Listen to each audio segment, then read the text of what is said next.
Corona महामारी की दूसरी लहर अभी खत्म नहीं हुई, वहीं इस बीच तीसरी लहर की चर्चा है।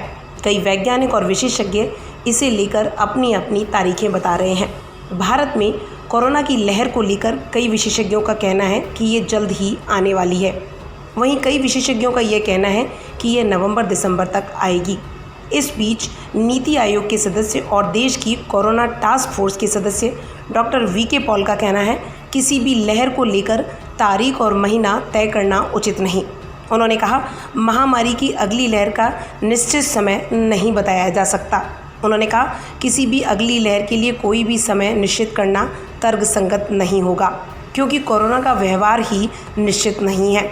जब महामारी ही अनिश्चित है तो हम ये कैसे तय कर सकते हैं कि अगली लहर इस महीने में आएगी या किसी और महीने में आएगी। उन्होंने कहा, महामारी के खिलाफ लगातार प्रभावी कदम उठाते रहने की ज़रूरत है।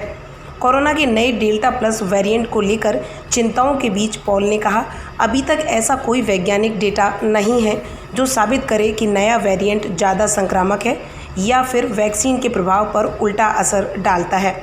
डॉक्टर पॉल ने यह बात भी कही कि कोरोना की अगली लहर कितनी बड़ी होगी, ये भी कई कारणों पर निर्भर करेगा, जैसे लोगों का कोरोना संबंधी व्यवहार, टेस्टिंग संख्या, कंटेनमेंट रणनीति और वैक्सीनेशन की संख्या महत्वपूर्ण पहलू होंगे। इसके अलावा वायरस का अनिश्चित व्यवहार भी बड़ा कारण हो सकता है। पॉल का कहना है, कोई लहर आएगी या नहीं या कितनी देर तक रहेगी, यह हम सब पर निर्भर करता है। इसके लिए कोई तारीख तय करना या महीना बताना बिल्कुल भी सही नहीं। उन्होंने कहा, पीक में प्रतिदिन 4 लाख नए केस से अब हर दिन के नए मामले 50,000 तक आ गए हैं। धीरे धीरे पाबंदियां हटाई जा रही हैं। अगर हम कोरोना के नियमों का पालन करते हैं तो किसी भी लहर को रोक सकते हैं। यहाँ पर उन्होंने कोवैक्सीन और कोविशील्ड वैक्सीन के बारे में भी बताया। उन्होंने कहा, भारतीय चिकित्सा अनुसंधान परिषद के वैज्ञानिक आकलन के अनुसार दोनों टीके डेल्टा प्लस समेत कोरोना वायरस के विभिन्न स्वरूपों के विरुद्ध प्रभावी हैं। वहीं आईसीएमआर के डीजी बलराम भार्गव भी ये बात कह चुके हैं कि कोविशील्ड और Covaxin alpha, beta, gamma, delta जैसे वेरिएंट पर कारगर रही हैं। उन्होंने यह बात भी कही थी कि फ़िलहाल लेबोरेटरी के नतीजों का इंतज़ार है। इसके नतीजे 7 से 10 दिन में आ जाएंगे कि कोरोना की कौन सी वैक्सीन किस वेरिएंट पर कितना असर करती है।